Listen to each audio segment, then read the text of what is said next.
தற்கொலை முடிவல்ல. இப்போதெல்லாம் தற்கொலை முயற்சிகள் பற்றிய செய்திகளை அதிகமாக செய்தித்தாள்களில் நாம் பார்க்க முடிகின்றது. ஏன் பலர் தற்கொலை முயற்சியில் இறங்குகிறார்கள்? பிரச்சனைகளும் வேதனைகளும் ஏற்படும்போது தற்கொலைதான் தீர்வு என்ற எண்ணுதல் மாபெரும் தவறு. வாழ்ந்து காட்ட அழைக்கப்படும் நாம் விழுந்து விடுவது சரியாகுமோ? கிபி 66 முதல் 70 ஆண்டுகளில் தனிநாடு வேண்டி யூதர்கள் ரோமருக்கு எதிராக போர் தொடுத்தனர். அப்போரில் வெற்றியும் பெற்றனர். இதனை கண்ட நீரோ மன்னன் கொதித்து எழுந்தான். வெஸ்பாசியான் என்னும் படைத்தலைவனை யூதாவுக்கு அனுப்பினார். மிகவும் சீற்றத்துடன் வந்த அவன் யூதர்களின் பட்டணங்களை ஒவ்வொன்றாக அழிக்க ஆரம்பித்தான்.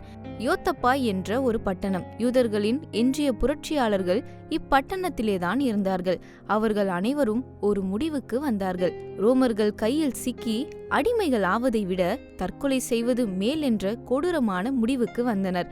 புரட்சியாளர்களின் கூட்டத்தில் மாட்டிக்கொண்ட யோசிபஸ் தற்கொலை முடிவை விட்டு விலகுமாறு அப்புரட்சியாளர்களை வேண்டினார்.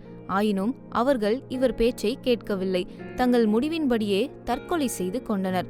இவர் கிபி 67ஆம் ஆண்டு ரோமர்களிடம் சரணடைந்தார். இதனால் கைதியாக பிடிக்கப்பட்டு ரோம் நகருக்கு கொண்டு போகப்பட்டார். கிபி 70ஆம் ஆண்டு எருசலேம் தேவாலயத்தின் அழிவை நேரில் கண்ட காட்சி இவர். தம்மை ரோம பிரஜையாக மாற்றிக்கொண்டு பிளேவியஸ் என்னும் பெயரை தன் பெயருடன் இணைத்து கொண்டார். இவர் ஒரு மாபெரும் எழுத்தாளர்.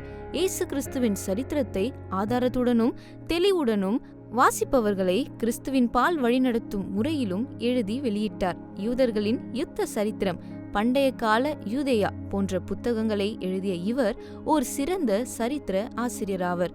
அன்பரே, சரித்திரம் படைப்பதில் உங்களில் ஆர்வமும் தீவிரமும் என்ன? வாழ்விலிருந்து வாழ்வுக்கு உமது நோக்கம் உயர்ந்ததாயிருப்பின் நீயும் உயர்வாய். உன் மூலம் உலகம் வளமானதாகும். குயவனின் கரங்களில். ஆண்டவரே, நீர் தந்த வாழ்க்கையை முழுமையாக வாழ்ந்து காட்டுவேன்.